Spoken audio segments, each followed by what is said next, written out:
pada kesempatan kali ini kula akan sedikit mengupas tentang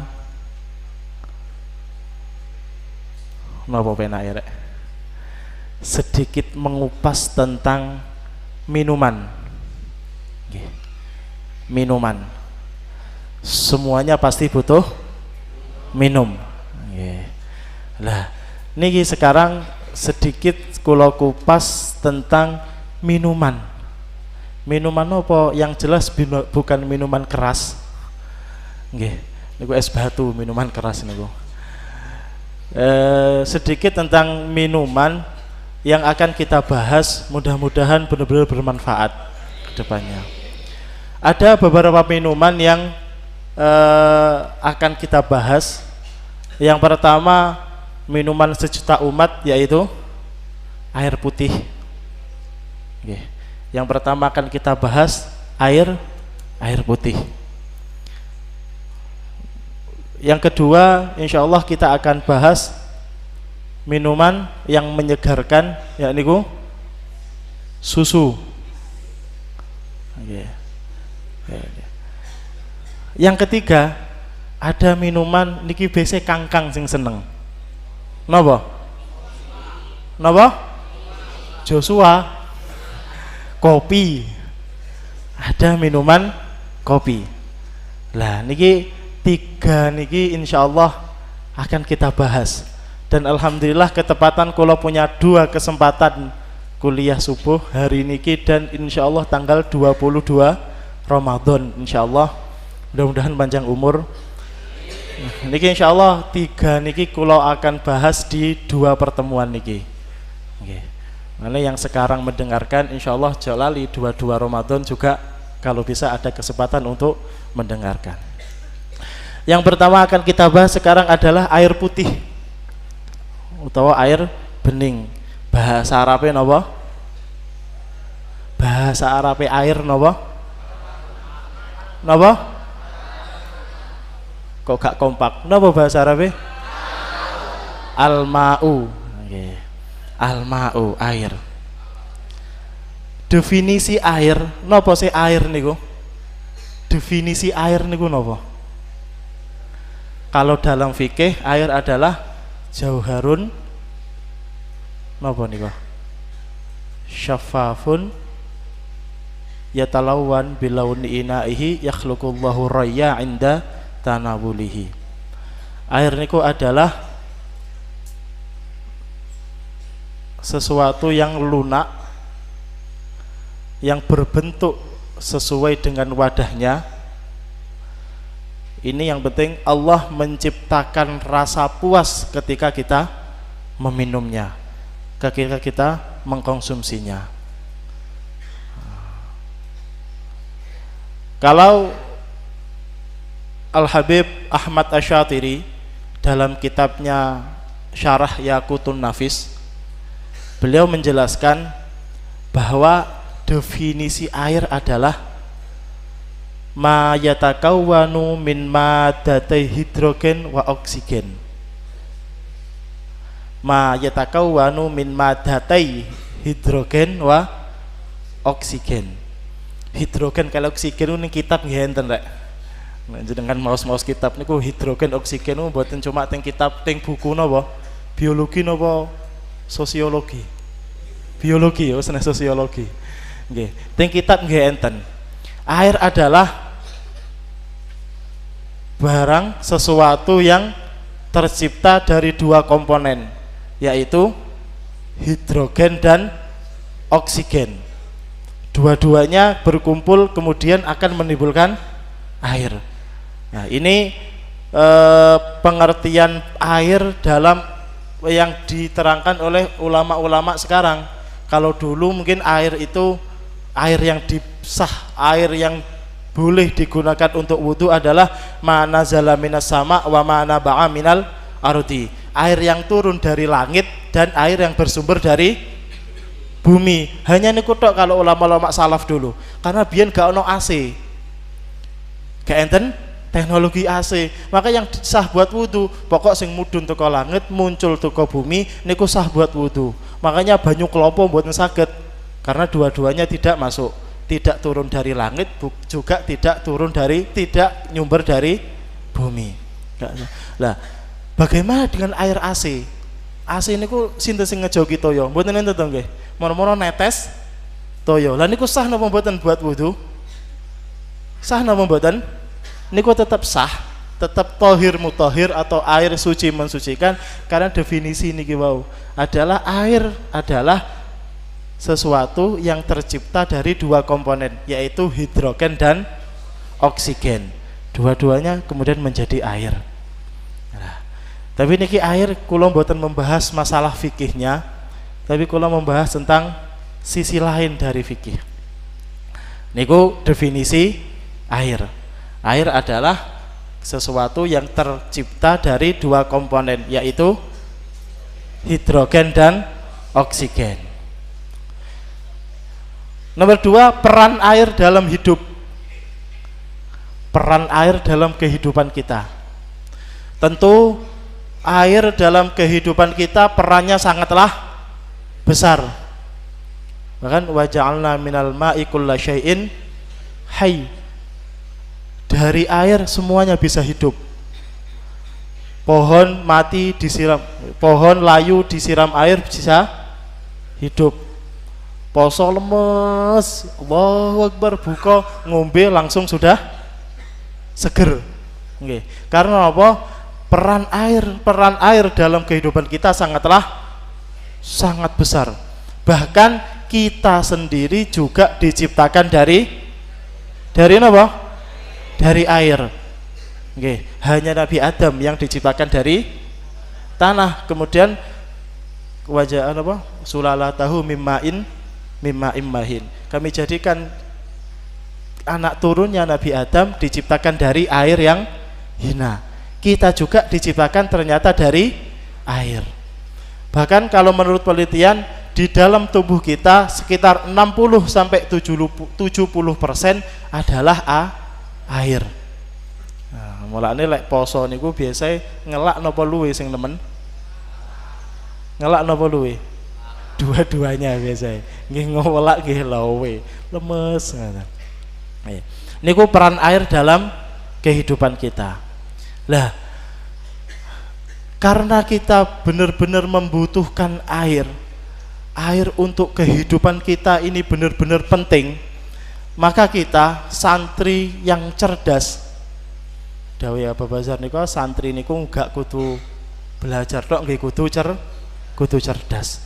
Santri kalau yang cerdas, kita santri yang cerdas, kita harus bisa memilih-milih air mana yang paling afdol. Karena tidak semua air sama.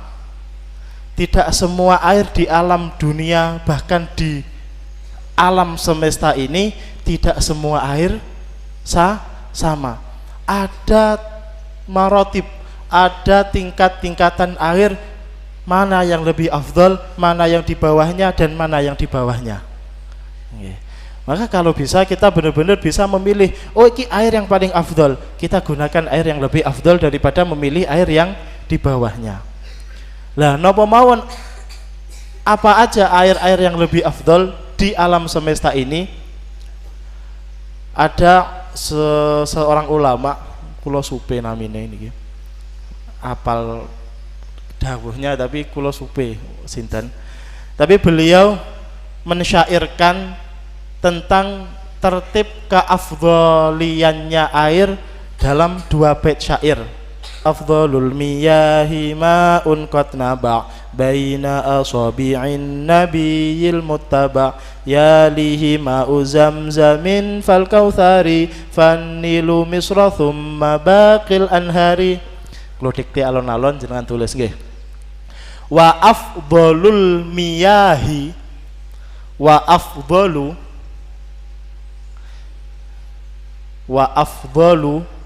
al miyahi pakai hak, maun niku jamaknya miyahun. Wa afdalul miyahi maun qad naba'a, qad naba'a. Kalau sengaja macane sak makhrajnya supaya jelas. Oh ini bukan a tapi a. Qad naba'a. Bait kedua, setengah bait kedua, baina asabi'i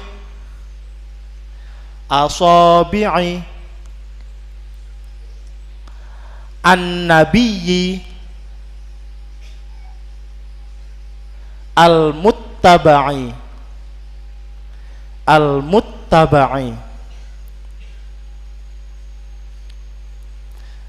Mungkin yang tidak bisa apa ketinggalan bisa nyontoh ting sing ageng-ageng. Ya, yang bait kedua. Yalihi, ya lam ya ha. Yalihi ma'u zamzamin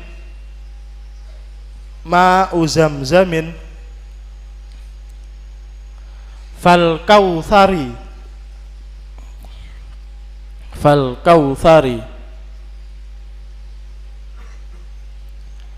fanilu fa nun ya lam. Oh fanili kok fanilu. Fanili misra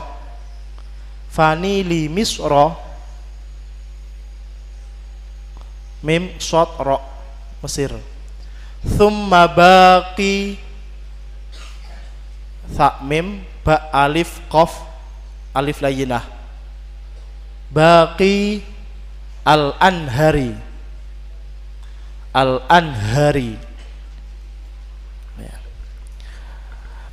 wa afdhalul miyahi lan utawi paling utamane pira-pira banyu iku maun banyu qad naba'a kang teman-teman wis nyumber apa mak baina asabiin nabiyyi ing dalem antarane pira-pira drijine Kanjeng Nabi al-muttaba kang dinut. Air yang paling afdol yang nomor satu di alam semesta ini adalah air yang bersumber dari celah-celah jarinya Rasulullah sallallahu alaihi wasallam. Allahumma shalli ala sayyidina Muhammad. Di antara mukjizatnya Kanjeng Nabi ada sebuah peristiwa ketika Rasul dan para sahabatnya melakukan perjalanan ada mengatakan pas perang. Ketika itu jauh dari kota Madinah, para sahabat akan melakukan sholat dan ternyata tidak menemukan air, tidak ada air sama sekali. Semunyur-munyur nggak ada air. Akhirnya apa? Dengan mukjizatnya Kanjeng Nabi memasukkan tangannya ke dalam sebuah wadah dan moro-moro dari selah-selah jarinya Kanjeng Nabi niki keluar air. Dan sahabat semuanya ada yang mengatakan berjumlah 40 sampai 60 sahabat semuanya bisa wudu dan minum sampai puas. Allahumma shalli ala sayyidina Muhammad. Bahkan sampai minum. Wa alma'u fadhulalan min asabi'ihi arwal juyusha wajawful jaisi yaltahibu. Air setelah benar-benar keluar bersumber dari celah-celah jarinya Kanjeng Nabi sampai air tersebut bisa memuaskan perutnya, memuaskan dahaganya para bala tentara perang waktu itu. Bayang nih sungguh benar-benar untung para sahabat yang bisa mengkonsumsi air yang bersumber dari celah-celah jarinya Kanjeng Nabi sallallahu alaihi wasallam. Ini mukjizat yang sangat agung. Kalau Nabi Musa tongkatnya dipungkulkan ke batu, ke laut telah pecah, ke batu. Wa idistasqa Musa liqaumihi faqulna drib bi'asakal hajar. Batu dipukul pakai tongkatnya, terus kemudian dari batu keluar air. Masih butuh batu, masih butuh tongkat. Kalau Kanjeng Nabi sama sekali enggak, langsung dari celah-celahnya jari Kanjeng Nabi langsung keluar air dan bisa digunakan untuk puluhan para sahabat. Allahumma sholli ala sayyidina Muhammad. Dan ini adalah air yang paling afdal yang pernah ada di alam semesta, bahkan mengalahkan semua air yang ada. Karena apa? Air ini langsung berhubungan, langsung bersumber dari manusia yang paling afdal, Rasulullah sallallahu alaihi wasallam. Niki air afdal, paling afdal yang pertama. Yang nomor 2, yalihi ma'u Zamzam. Air yang paling afdal yang nomor 2 adalah air Zamzam. Di mana ada air Zamzam? Ada di Mekah. Cerita yang sangat masyhur berawal dari Nabiullah Ismail alaihi salam yang baru lahir, kemudian menghentak-hentakkan kakinya sampai keluar air karena ibunya munyer-munyer baina Safa wal Marwah tidak menemukan air. Akhirnya Nabi Ismail kakinya menghentak-hentakkan sampai keluar air. Sampai sekarang masih bisa kita nikmati. Kalau yakin semuanya pernah nggih minum air Zam-Zam nggih? Saya itu benar-benar berharap muga-muga kita sakit minum air Zam-Zam sampai puas. Lek teng Indonesia biasa minumnya cuma sak gelas cilik minplik ngoten tok nggih. Niku pun campuri banyu putih biasa. Lek tiyang mantun haji beto air Zam-Zam 5 liter. Lah 5 liter piye carane ben dadi kuwatah dicampuri banyu biasa. Nyumplik cuwilik glek ngoten tok. Mudah-mudahan kita semuanya sakit minum air Zam-Zam sampai puas. Berarti kudu teng tempatnya Mekah mriku. Muga-muga sampai mriku sedanten. Karena apa? Air niku air yang paling afdol sekarang, karena air yang keluar dari ashabiin Nabi sudah tidak ada. Kalau sekarang berarti mudah-mudahan kita benar-benar sakit menikmati air Zam-Zam niki. Air yang paling afdol di zaman sekarang. Ya. Niku yang kedua, air Zam-Zam.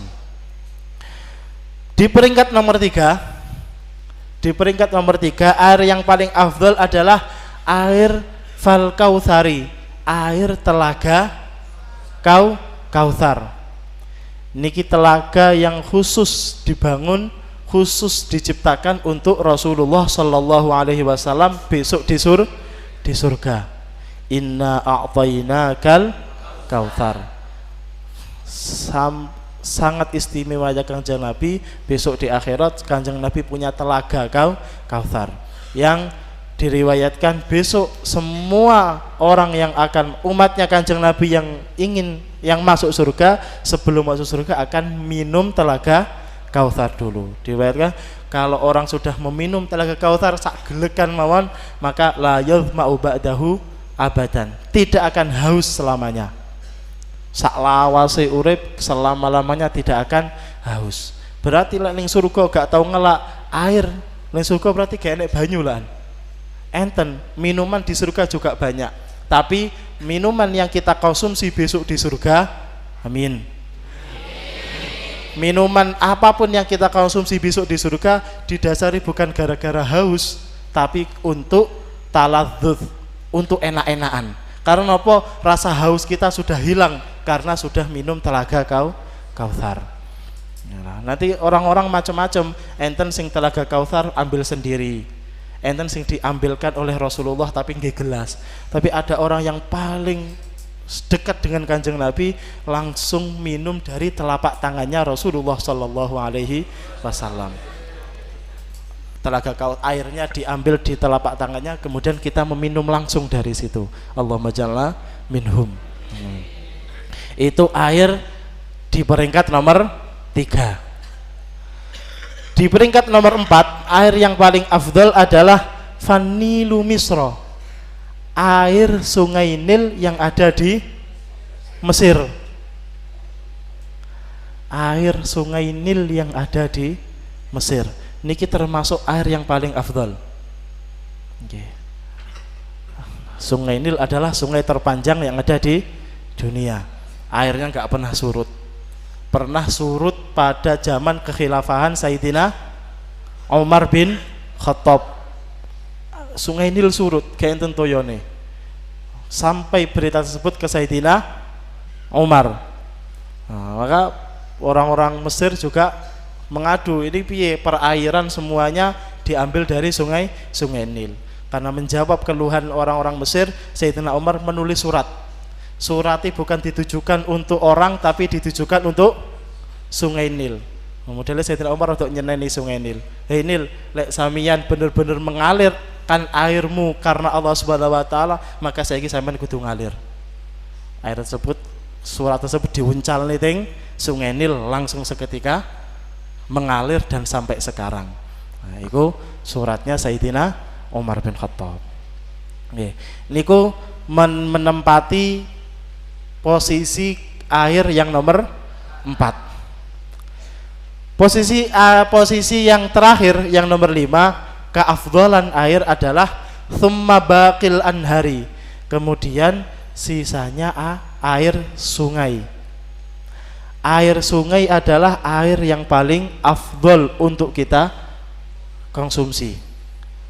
Oke, tapi yo milih-milih sungai ini lek Sungai Yasinat mriki nggih. Insyaallah la haula wala quwata illa billah. Nah, tapi yang jelas air sungai adalah air yang paling afdol di antara air. Soalnya apa? Jelas halal. Sungai tak sopo, tak pangeran. Airnya jelas jelas halal. Air sumur lah, sumur niku lemah tak sopo. Biyen lek nduduk pacule 100% halal napa mboten. Engko alat untuk menaikkan halal napa mboten. Kan tasik banyak ihtimal, masih banyak campur-campuran bahan. Tapi kalau air sungai langsung dari sungai, langsung dari Allah Subhanahu wa taala. Benar-benar air yang suci, air yang halal. Maka air sungai menempati posisi terakhir. Kemudian setelahnya baru air-air yang ada sekarang. Nah, maka kita lebih bisa untuk memilih-milih air, mana air yang lebih afdal, mana air yang lebih suci, mana air yang lebih halal. Karena air ini benar-benar peran yang sangat penting dalam kehidupan kita bersama. Niku untuk tertib atau keafdalan air yang ada di alam semesta ini. Berikutnya, cara meminum air. Cara meminum air sesuai dengan sunnah Rasulullah Sallallahu Alaihi Wasallam. Bagaimana cara meminum air yang paling tepat? Ada 4 cara. Yang pertama dengan cara al-massu atau menghisap. Nopo nyeruput. Niku paling tepatnya meminum air. Makanya kalau minum air putih diusahakan tidak langsung dari keran pangap glek, bukan gitu, tapi diusahakan menggunakan alat, menggunakan gelas. Karena sunnahnya al-masu, dihirup, disedot. Nah, niku sunnahnya. Buatan langsung gelek sampai lego. Nah, niku cara pertama adalah al-masu. Tapi niki lek biasa buka puasa ini buat entek berlaku, langsung gelak nggih. Nomor 2, dengan salasu nafasat, meminumnya dengan 3 kali nafas. Tidak langsung 1 kali nafas gelek bukan, tapi dengan 3 kali nafas. Kalau kita punya air 1 gelas, maka 1 gelas ini kita bagi 3 nafas. Glek, kemudian dinikmati dulu, ambil nafas, hirup lagi, kemudian ambil nafas, baru yang ketiga, yang terakhir. Itu sunnahnya minum air putih.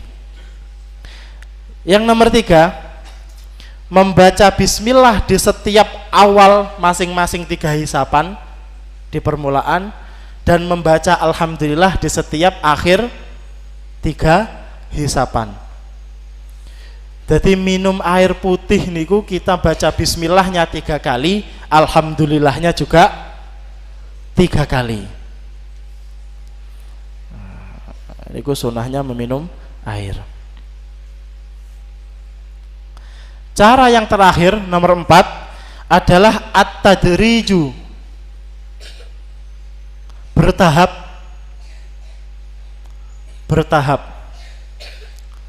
Niku mboten cara gelonggongan atau al-ab, mboten gelek tapi bertahap. 3 nafas tersebut ini ku tahapannya. Tahapan yang pertama, saat nafas yang pertama cukup sedikit air, seruput, saat cukup penuh mulut, kemudian ditelan. Alhamdulillah. Bismillah, seruput, gelek, alhamdulillah. Nomor 2, lebih banyak dari yang pertama. Bismillahirrahmanirrahim, lebih banyak, gelek, alhamdulillahirabbil alamin. Niku jelas dereng lega. Lah, seruputan yang nomor 3, bismillahirrahmanirrahim, kemudian minum sampai puas, sampai lega. Nggih. Legone 1 ceret nggih monggo, utawa 1 botol nggih monggo. Tapi niku setelah seruputan yang ketiga. Nah, ini seruputan yang ketiga, baru bismillahirrahmanirrahim, baru mimik gelek sampai puas, baru alhamdulillahirabbil alamin. Niki cara meminum air. Di luar cara seumum, yaitu duduk, boten berdiri. Nggih. Hikmahnya, ada hikmah di balik cara meminum air tersebut. Nah, niki Rasulullah benar-benar manusia yang paling istimewa. Bahkan Rasulullah bisa membaca ini 1400 tahun lebih dulu daripada para dokter-dokter sekarang. Niki para dokter mengungkapkan hikmahnya napa? Di antara hikmahnya, dalam saluran hati, di dalam saluran hati ini ada saraf yang sangat kecil-kecil. Ada beberapa saraf yang kecil, yang sangat halus. Apabila ada air yang masuk secara tiba-tiba langsung gelek, maka terkadang air tersebut dapat memutuskan saluran tersebut dan bisa berakibat fatal, yaitu kematian. Makanya jenengan nanti keselak toyo nggih. Keselak toyo kali keselak sekul lebih sakit pundi? Lebih keselak sakit toyo. Toyone keselak biasa sewakit, biasa metu teko irung barang wis gak nafsu maam karena sangat sakit di dada. Karena nopo, air niku wow berat. Posisi nopo, molekul nopo lah niku, air niku wazannya sangat berat. Maka kita harus tajrid biar tubuh kita adaptasi dulu. Minumnya sedikit-sedikit, boten langsung gelek. Karena dikhawatirkan saluran di dalam hati akan putus dan bisa mengakibatkan fatal, yaitu kematian. Nomor 2, hikmah yang nomor 2, Syekh Al-Khattabi, Imam Al-Khattabi dalam kitabnya beliau menjelaskan, apabila seseorang minum air dengan tiba-tiba gelek niku wow, sampai puas dalam 1 kali nafas, langsung gelek, maka air tersebut akan memenuhi saluran tenggorokan dan memberatkan perut. Malah ini biasa minum gelek ngoten niku hawane langsung abot, males nyapa karena minumnya tidak pakai aturan. Nah, kalau minum pakai aturan, leganya dapat, juga enggak abot-abot banget di badan. Mudah-mudahan kita benar-benar bisa mengamalkan sedikit demi sedikit. Mudah-mudahan apa yang saya sampaikan benar-benar bisa manfaat. Walhamdulillahirabbil alamin. Kurang langipun nyuwun agung pangapunten. Untuk pembahasan nomor 2, susu dan kopi, insyaallah kita akan bahas di kemudian hari, di tanggal 22 Ramadan. Mudah-mudahan umur panjang, sehat, diberikan taufik bisa mendengarkan. Bismillahirrahmanirrahim. Subhanakallahumma wa bihamdika asyhadu